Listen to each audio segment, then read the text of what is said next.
शुक्रगुजार हूँ आपकी दावत के लिए। दावत बड़ी लेट मुझे मिली है, 20 मिनट मेरे पास हैं। मजमून बहुत बड़ा है, ऐलानात भी करने हैं। जब जो ही घड़ी 12 बजाएगी सारे कभी मेरी तरफ देखेंगे, कभी घड़ी की तरफ देखेंगे। सो थोड़ा हौसले और तसल्ली से आज खुदा के कलाम को सुनकर जाइए और उसकी बरकत को रिसीव कीजिए। एक ज़रूरी ऐलान करना चाहता हूँ कि इतवार सुबह 9:30 बजे हम आजकल दुआ नहीं कर रहे, क्योंकि 1 जनवरी से लेकर 31 जनवरी तक हम हर रोज़ रात 9 से 10 बजे तक चर्च में दुआ करते हैं। इस दुआ को हम BEC मिनिस्ट्रीज के पेज पर लाइव भी करते हैं और इसके अलावा एक ग्रुप हमने तश्कील दिया है जिसमें आप ऐड हो सकते हैं। अगर सर्दी में आप अपने घर से आएँ तो बड़ा अच्छा है, ना भी आ सकें तो भी इस इज्तमाई दुआ का हिस्सा ज़रूर बने।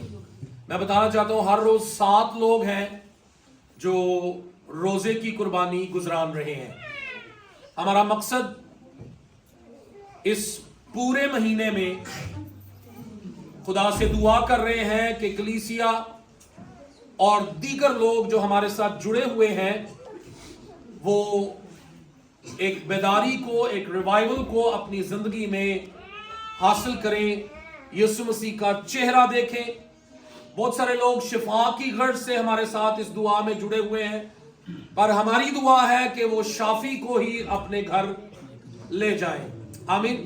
मैं बताना चाहता हूं इस ऑनलाइन प्रेयर में हमारे साथ पेशावर से लोग शामिल होते हैं, इस्लामाबाद से शामिल होते हैं, फैसलाबाद से शामिल होते हैं, बैरून मुल्क से, सऊदी अरेबिया से हमारी एक बेटी है गुंचा, वो इस दुआ का हिस्सा बनती है।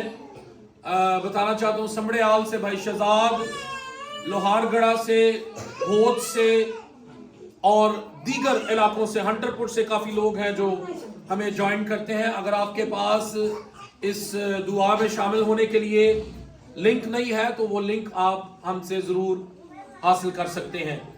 खुदा के फजल से आज हमारा दुआ और रोज़े का 12वां दिन है।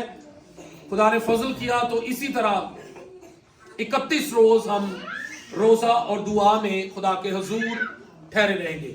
मैं बताना चाहता हूँ कि मैं गुरेज कर रहा हूँ एवेंजलिज्म से और विजिटेशन से।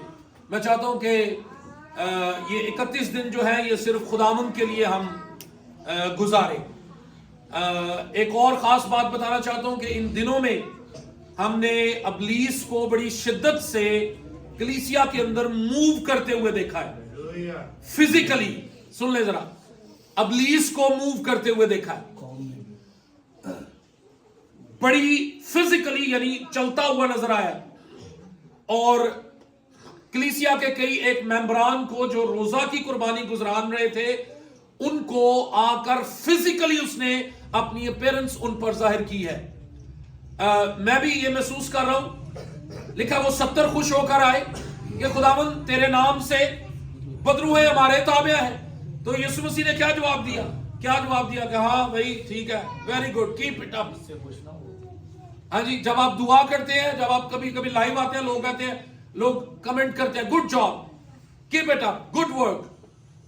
खुदावंद यीशु मसीह ने कहा जितना आप खुदा के साथ वफादारी से चलेंगे उतना अबलीस मुतहर्रिक हो जाएगा।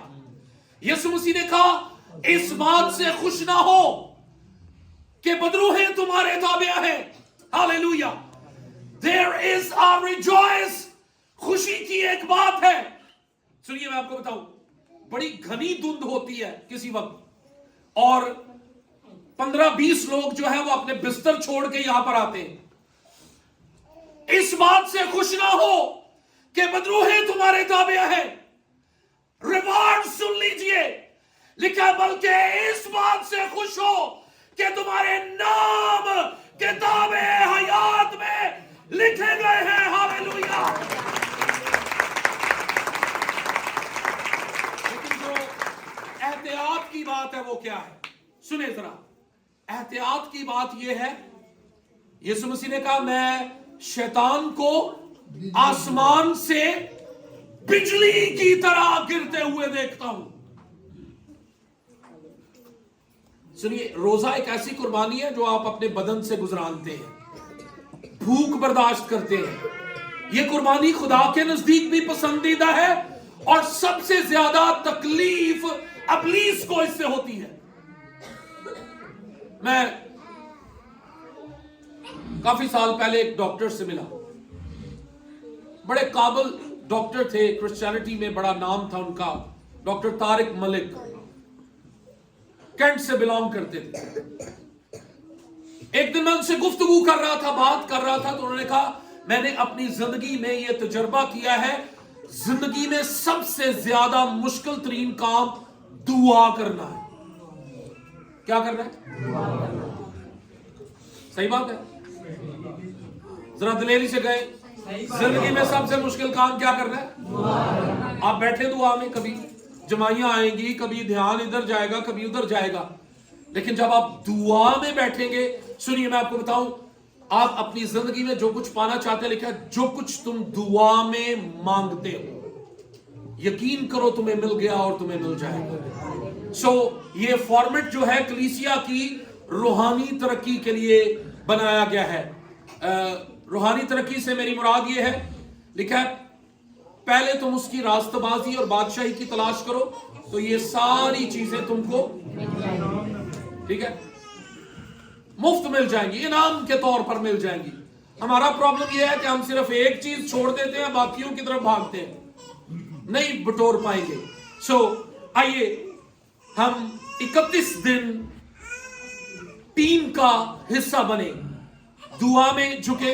एतराज नहीं अगर आप ऑनलाइन आ जाए, कोई मसला नहीं, लेकिन कम से कम मुझे बड़ी गवाहियां मिल रही हैं। मैं थोड़ा वक्त इस ऐलान के लिए और लेना चाहता हूं, आपको तकवीयत देने का सबब बनेगी ये चीजें।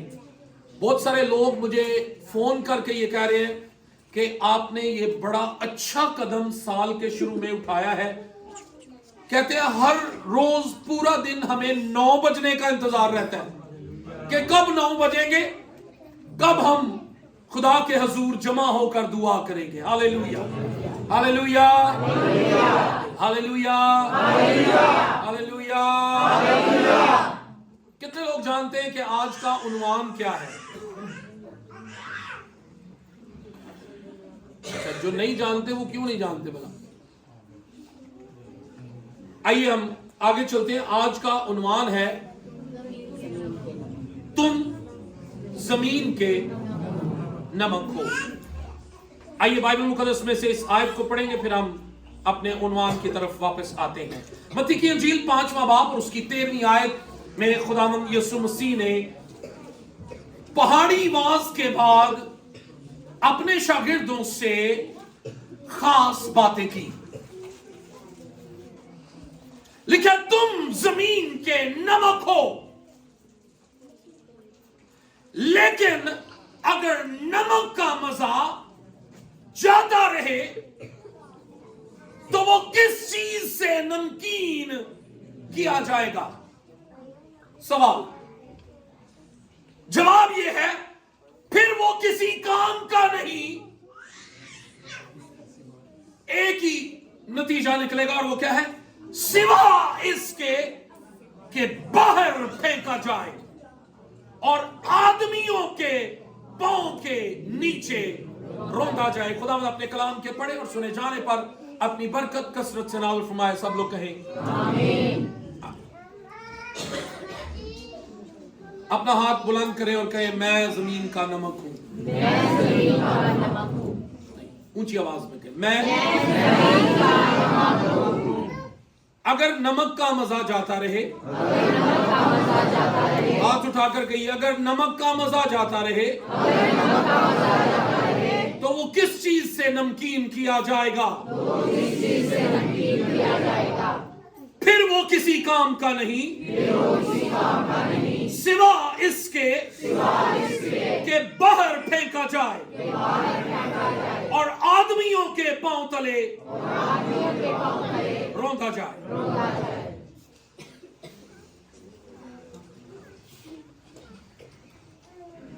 आप में से कितने लोग हैं जो नमक से फेमिलियर हैं, नमक को जानते हैं? देख लेना, मैंने सवाल पूछ लेना। सही, जो नमक को जानते हैं। How many types of salt, कितनी किस्म का नमक है? नमक की कितनी इकसाम है? कोई बता सकता है नमक की कितनी इकसाम है? चले, बहनें बेटियां बता सकती हैं कितनी इकसाम है नमक की? 3-4 इकसाम है। ओके, कौन कौन सी?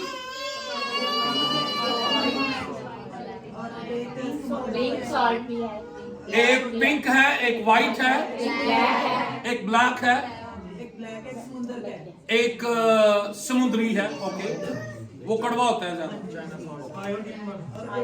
अच्छा, और शेफ भी यहां पर बैठे हैं, वो कह रहे हैं चाइना सॉल्ट भी है। ओके, आयोडाइज्ड भी है, क्रिस्टल प्योरिफाइड नमक भी है, ये रिफाइंड नमक है। मैं बेसिक टाइप्स इसकी पूछ रहा हूं, अगर आपको नहीं पता तो जरा सुनिए।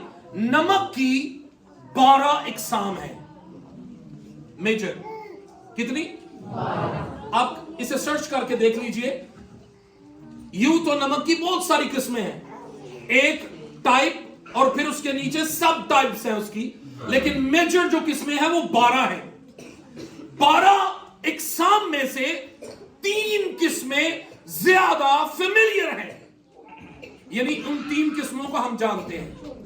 एक सफेद नमक है, उसको आयोडाइज कर ले, उसको चाइना सॉल्ट कह ले, उसको कोई और, यानी सफेद नमक जिसे हम खाने के जायके के लिए इस्तेमाल करते हैं।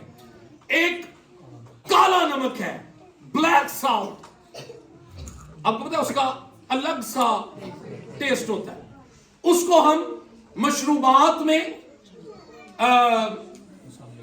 क्या कहते हैं जी उनको, किन्नू खाने के लिए, फ्रूट्स खाने के साथ इस्तेमाल करते हैं। और lime sodas, yes, lime sodas में उसको इस्तेमाल करते हैं।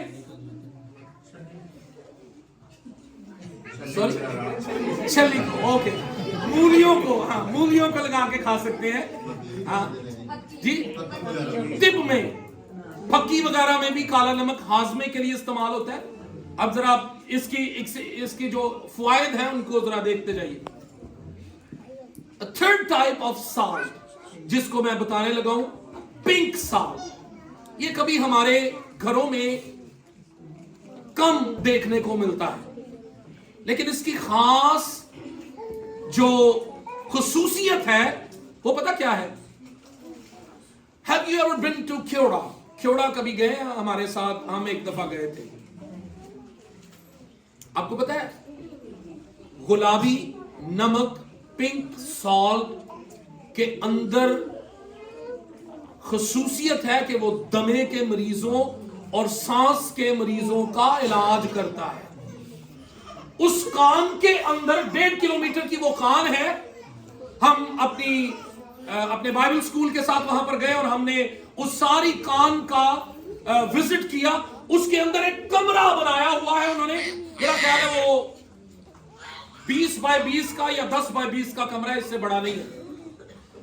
उस सारे कमरे के अंदर पिंक सॉल्ट लगाया गया है और कहा यह जाता है अगर किसी को दमा हो या सांस की बीमारी हो, वो आधा घंटा इसके अंदर लेट जाए, इसकी मौजूदगी में, इसकी आबो हवा के अंदर सांस ले, उसे सांस की बीमारियों से शिफा मिल जाएगी।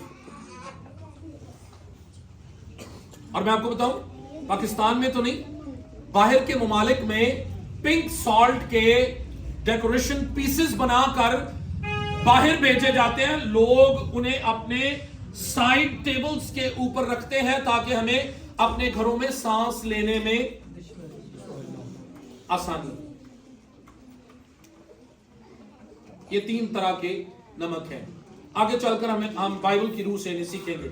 नमक का इस्तेमाल जो है वो हम जानेंगे कि वो क्या होता है। क्या क्या इस्तेमाल है, कोई बता सकता है जी?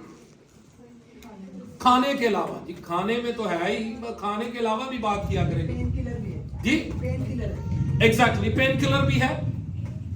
और अच्छा, इसका मतलब कम कहां इस्तेमाल होता है? कहां इस्तेमाल? खाने पीने के अलावा पूछ रहा हूं, खाने पीने का तो पता ही है। मेडिसिन में जो कसाई ये खाले जो एग्जैक्टली सही, very good very good. Preserve करता है, कसाब जी, चीजों को प्रिजर्व करता है। चीजों को प्रिजर्व करने के लिए, खुदावंद आपको बरकत दे जी। नमक खाने में जायके के लिए इस्तेमाल किया जाता है। एक और बात जो हम में से किसी को नहीं पता थी, जब मैं इसको स्टडी कर रहा था, मेरे लिए भी ये नई थी। दुनिया में हासिल किया जाने वाला 60% साल्ट, 60% नमक केमिकल इंडस्ट्री में इस्तेमाल होता है। हाँ जी, इस पर हम ज्यादा बात नहीं करेंगे क्योंकि वक्त कम है। प्रिजर्व करने के लिए मछली मंडी गए हो कभी? की लाया होंगे? क्यों? मछली को महफूज करने के लिए नमक इस्तेमाल किया जाए। अच्छा, मछली सारे खाते हैं, लेकिन वो आती कैसे है हमारे पास? जब वो ताजा मछली पकड़ते हैं, उसको काट कर नमक लगा देते हैं ताकि आपके घर जाने तक वो मछली प्रिजर्व हो जाए, महफूज हो जाए। जल्दी से आगे चलना चाहता हूं। गोश्त से खून को निकालने के लिए भी नमक इस्तेमाल होता है। आप गोश्त में नमक लगा दें तो आप देखेंगे सारा खून जो है उसके अंदर से रस कर निकल जाएगा। ये बिब्लिकल रिसर्च में आपको बता रहा हूं। यहूदी इस नमक को इस तरह से इस्तेमाल करते थे। क्यों? खुदावंद यीशु मसीह ने कहा तुम जमीन के नमक। मेडिकली यस, नौमौलूद बच्चे जो पैदा होते थे, अगर फिजिकली कोई बच्चा बीमार होता था तो उसके जिस्म पर नमक मल दिया जाता। ये बिब्लिकल बात है, हवाला मैं आपको बाद में दूंगा। दांत के दर्द के लिए भी नमक इस्तेमाल। आपने वो एड सुनी होगी कि आप कौन सी टूथपेस्ट करते हैं, क्या आपके टूथपेस्ट में नमक है? तो अगर नमक है तो फिर इसका मतलब आपको दांत की तकलीफ से आजादी मिल जाएगी। हाँ जी।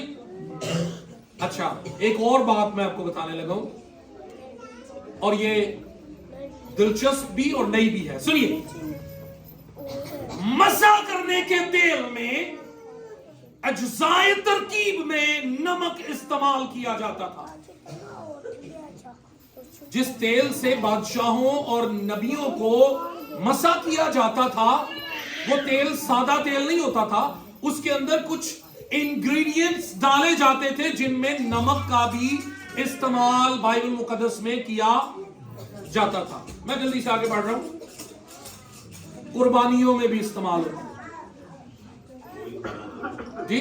खालों पे, जो भाई नवीद ने कहा, खालों पे, यानी कुर्बानी की खाल लें और उसके ऊपर नमक लगा दें ताकि वो महफूज हो जाए, खराब ना हो, कीड़ा ना पड़ जाए। खुदावंद यीशु मसीह ने कहा तुम जमीन के नमक। नमक पहाड़ी से तोड़कर किसी पैकेट में बंद होने तक, उसके अंदर, उसके ऊपर कई तरह के मराहल गुजरते हैं। नमक की पहली खूबी आपको बताने लगा। नमक को जब पहाड़ी से अलग किया जाता है, तोड़ा जाता है, तो फिर उसको थ्रेशर में डाला जाता है, क्रश किया जाता है, तोड़ा जाता है, उसको आग में से गुजारा जाता है, उसके अंदर से मिनरल्स को एवेपोरेट किया जाता है, प्योरीफाई किया जाता है, क्रिस्टलाइज किया जाता है, फिर नमक साफ हालत में पैकेट के अंदर पहुंचता है। बाअसर नमक की यह खूबी है कि उसको कई तरह के प्रोसेस से गुजर कर आगे जाना पड़ता है। एक पादरी साहब किसी के घर चले गए। ये क्या है? नहीं, अंडा नहीं, उबला हुआ है। पादरी साहब किसी के घर चले गए, खाना खाने लगे तो खाना फीका था। क्या था जी? नमक वही था। बेटी को बुलाया, कहने लगे बेटे जरा बाइबल है? उन्होंने कहा जी है। लेके आए जरा। लाए तो उन्होंने कहा अय्यूब की किताब 6 बाब 6 आयत निकाले। उन्होंने कहा भाई साहब खाना खा लो। उन्होंने कहा नहीं पहले कढ़ो। आयत क्या है? क्या फीकी चीज बेनमक खाई जा सकती है?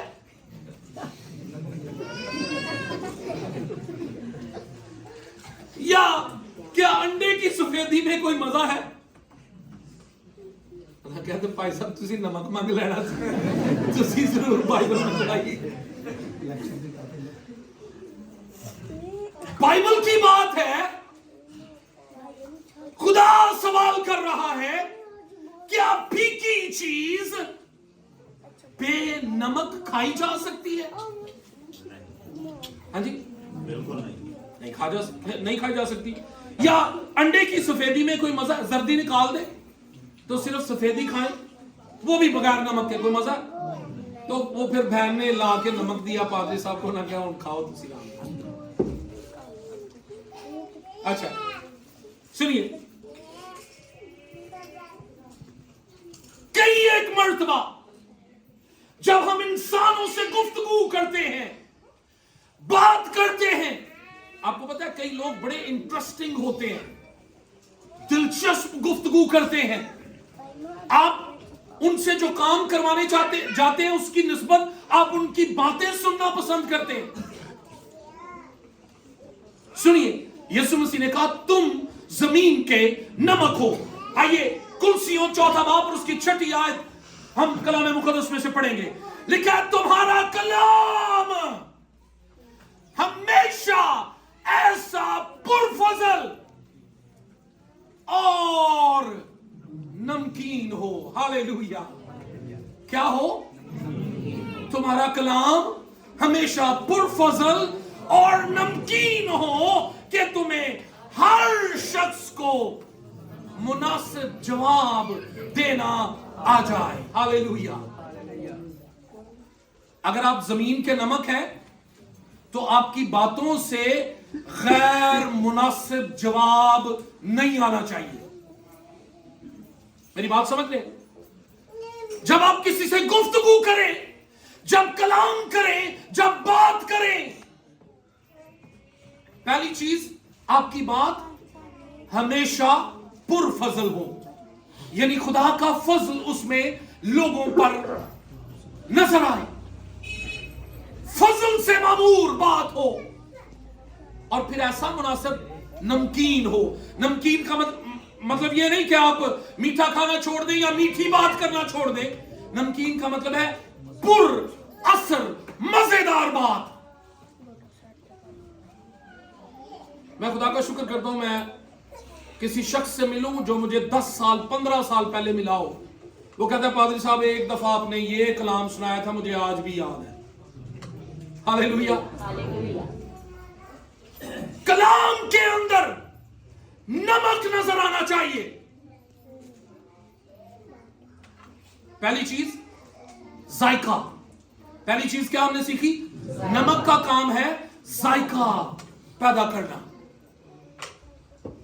कई दफा आप इबादत करें, लोग कहते हैं आज चर्च से गए हम, मजा नहीं आया। किसका मजा नहीं आया? नमक कम था। फीकी चीज नहीं खाई जाती, वर्शिप का मजा नहीं आया। यीशु मसीह ने कहा तुम जमीन के नमक हो। जब तुम प्रिजाइड करो, तुम्हारे मुंह से निकलने वाला लफ्ज पुरफसल और नमकीन हो। क्योंकि अगर ये फीका हो जाए तो किसी काम का नहीं। जब तुम गीत गाओ तो तुम्हारी प्रस्तिश लोगों के लिए नमकीन ठहरे। अच्छा, दूसरी बात हमने की थी कि नमक महफूज करता है। क्या करता है? क्या करता है जी? महफूज करने का मतलब समझते हैं? सुनिए, पैदाइश की किताब 18वें बाब में मैं आपको लेकर जाना चाहता हूं। कलाम मुकद्दस में लिखा है 3 मर्द इब्राहिम के पास आए, उसने उनकी खिदमत की, और जब वो जाने लगे तो उन्होंने कहा दो मर्द कहने लगे, सदूम और अमूरा का शोर हमारे कानों तक पहुंचा है, और हम कहां जा रहे हैं? सदूम और अमूरा को तबाह करने के लिए। सुनिए, मैं आपको बताऊं, यीशु मसीह ने कहा तुम जमीन के नमक हो। हालेलुया। लिखा है जिस शहर में तू रहता है उसकी खैर बना। लिखा है रास्तबाज की दुआ के असर से शहर सरफराजी पाता है। आप इमेजिन कर सकते हैं कि किसी एक बंदे की वजह से खुदा शहर को बख्श देगा? बख्श सकता है? सुनिए, लिखा है तब इब्राहिम ने नजदीक जाकर कहा। सुनिए, नमक के अंदर यह खासियत है कि वो अपने गर्दो नवा के लोगों को महफूज कर सकता है। नमक का मतलब है इस जमीन से अलग किया हुआ। इसीलिए यीशु मसीह ने कहा तुम जमीन के नमक हो। लिखा तब इब्राहिम ने नजदीक जाकर कहा, क्या तू नेक को बद के साथ हलाक कर देगा? उसने कहा तू क्या चाहता है? कभी कोई बंदा आपको मिले, वो कहे मैं लाहौर का हूं, आपके ज़हन में क्या आता है सवाल? सबसे पहले क्या सवाल आता है? लाहौर कहां रहते हैं? जी मैं बहार कॉलोनी रहता हूं। बहार कॉलोनी में रहने वाला आपका बहन, भाई, दोस्त, अजीज, करीबी बंदा आपके ज़हन में आ जाता है। क्या पूछते हैं उससे? ओ पटी साहब में जानते हो? हाँ जी। किसको? हाँ जी हाँ जी, अच्छा अच्छा अच्छा, वो मेरे करीबी दोस्त हैं, वो मेरे भाई हैं। लेकिन रास्तबाज की दुआ के असर से शहर सरफराजी पाता है। नमक जिंदगियों को महफूज करने के लिए है, प्रिजर्वेटिव्स के लिए बनाया गया है। हालेलुया। लिखा है इब्राहिम ने कहा क्या तू नेक को बद के साथ हलाक करेगा? उसने कहा तू किसकी बात कर रहा है? कहता है सदूम और अमूरा में अगर 50 लोग खुदा की इबादत करने वाले रास्तबाज मिले तो क्या तू उसे तबाह करेगा? उसने कहा जा नहीं छोड़ूंगा। ज़हन में क्या था? वहां मेरा भतीजा लूत रहता है। कलाम ये फरमाता है बात चलते चलते 5 बंदों तक आ गई। 5 भी नहीं निकले तो भी मैं आपको बताऊं, इब्राहिम की वजह से लूत, उसकी बीवी और उसकी 2 बेटियां सदूम और अमूरा से निकाल ली गई। Hallelujah, hallelujah. नमक प्रिजर्व करता है, महफूज करता है। हो असली नमक तो फिर वो आपकी जिंदगियों की हिफाजत करेगा, आपके घरानों की हिफाजत करेगा। लिखा तुम जमीन का नमक हो। आपके वसीला से खुदा जिंदगियों पर अजाब नाज़िल नहीं करेगा। हालेलुया। सुनिए, मैं एक आयत पढ़ना चाहता हूं, यिर्मयाह की किताब 5वां बाब, पहली आयत। लिखा आप यरूशलेम के कूचों में इधर उधर गश्त करो और देखो और दरियाफ्त करो और उसके कूचों में ढूंढो, अगर कोई आदमी, सिंगल पर्सन, एक आदमी पूरे शहर में कोई आदमी वहां मिले जो इंसाफ करने वाला और सच्चाई का तालिब हो तो मैं यरूशलेम को मुआफ कर दूंगा। Hallelujah, hallelujah. क्या आप ईमान रखते हैं कि नमक के अंदर इतनी कुव्वत है कि वो जिंदगियों को बचा सकता है, प्रिजर्व कर सकता है? एक और पॉइंट मैं शेयर करूंगा, फिर बाकी जो सरमन है वो अगले संडे मैं करूंगा। नमक की एक और खासियत है, आप ज्यादा नमकीन चीज खाएं, सब्जी सुब्जी खा लो, आजकल ऐसी बड़ी खा रहे हैं तो प्यास लग जाती है। क्या होता है? प्यास लगाता है नमक। आप नमक ज्यादा खाएं, प्यास लगाता है। सुनिए, आपकी सोबत में एक बंदा रहे, आपके साथ गुफ्तगू करे, आप उसके साथ गुफ्तगू करें, आपके वसीला से उसके अंदर एक प्यास भड़कनी चाहिए। और वो प्यास क्या है, मैं जल्दी से इस पॉइंट को आपके सामने रखना चाहता हूं। ज़बूर 42, प्यास पानी की तरफ इंसान को खींचती है, हालेलुया, अपने वाल नहीं खींचती। इसको जरा समझिए। कई दफा हम जब लोगों से बात करते हैं, हम कहते हैं ये बंदा मेरी तरफ अट्रैक्ट हो जाए, मेरे कपड़े देखे, मेरा जूता देखे, मेरी पर्सनालिटी देखे, मेरा इल्म देखे, मैं कैसी जिद्दत से सरमन तैयार कर रहा हूं। नो, नमक की खासियत है कि वो प्यास लगाता है और पानी की तरफ खींचता है। हालेलुया। जिन्हों प्यास लगती है फिर नमक नहीं खांदा, नो, वो क्या पीता है? और पानी क्या है? जैसे हिरनी पानी के नालों को तरसती है, वैसे ही ऐ खुदा मेरी रूह तेरे लिए तरसती है। हालेलुया।